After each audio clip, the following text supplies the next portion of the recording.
தற்போதைய செய்தியை பார்க்கிறோம். சாத்தான்குளம் தந்தை மகன் கொலை வழக்கில் தூக்கு தண்டனை விதிக்கப்பட்ட 9 பேரும் மேல்முறையீடு செய்வதற்கான அவகாசம் வழங்கி உயர்நீதிமன்ற மதுரை கிளை உத்தரவிட்டிருக்கிறது.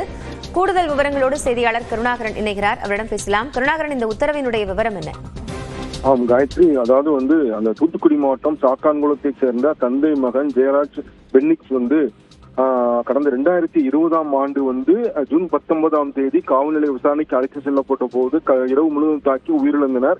இந்த வழக்கு சிபிஐ விசாரித்து வருகிறது. இந்த வழக்கில் கடந்த மாதம் 6ஆம் தேதி காவல் ஆய்வாளர் ஸ்ரீதர், SIக்கள் ரகு கணேஷ், பாலகிருஷ்ணன் உள்ளிட்ட 9 காவலர்களுக்கும் இரட்டை தூக்கு தண்டனை விதித்து மதுரை மாவட்ட நீதிபதி முத்துக்குமரன் உத்தரவிட்டிருந்தார். மேலும் கடும் அபராதம் விதித்தும் உத்தரவிட்டிருந்தார்.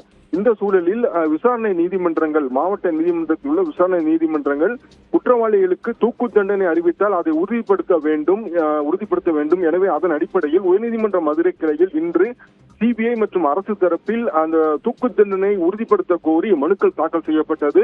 இந்த மனுக்கள் நீதிபதிகள் ஆனந்த் வெங்கடேஷ் மற்றும் ராமகிருஷ்ணன் அமர்வில் விசாரணைக்கு வந்தது. அப்பொழுது மதுரை மத்திய சிறையில் இருந்து குற்றவாளிகள் அறிவிக்கப்பட்ட ஸ்ரீதர் உள்ளிட்ட 9 பேரும் காணொலி வாயிலாக ஆஜராகினர். அதைத் தொடர்ந்து நீதிபதிகள் உங்களுக்கு விதிக்கப்பட்ட தூக்கு தண்டனை உறுதிப்படுத்த கோரி மனு தாக்கல் செய்யப்பட்டுள்ளது. எனவே நீங்கள் உங்கள் தரப்பில் மேல்முறையீட்டு மனு தாக்கல் செய்கிறீர்களா என கேள்வி எழுப்பிய நீதிபதிகள் மேல்முறையீட்டு மனு தாக்கல் செய்வதற்கு கால அவகாசம் வழங்கி வழக்கு விசாரணையை வருகிற 30ஆம் தேதி ஒத்திவைத்து உத்தரவிட்டனர். அப்பொழுது அந்த காவல் ஆய்வாளர் ஸ்ரீதர் எங்களுக்கு உரிய ஆவணங்கள் வழங்கவில்லை என்று முறையிட்டார். அப்பொழுது நீதிபதிகள் உங்களுக்கு வழங்கப்பட்டுள்ள உத்தரவு நகலை வைத்து மேல்முறையீட்டு மனு முதலில் தாக்கல் செய்யுங்கள், அதற்கு பிறகு உங்களுக்கு தேவையான ஆவணங்கள் வழங்கப்படும் என்று கூறி வழக்கு விசாரணையை வருகிற 30ஆம் தேதி ஒத்திவைத்து உத்தரவிட்டார். காயத்ரி, நன்றி கருணாகரன் விவரங்களுக்காக.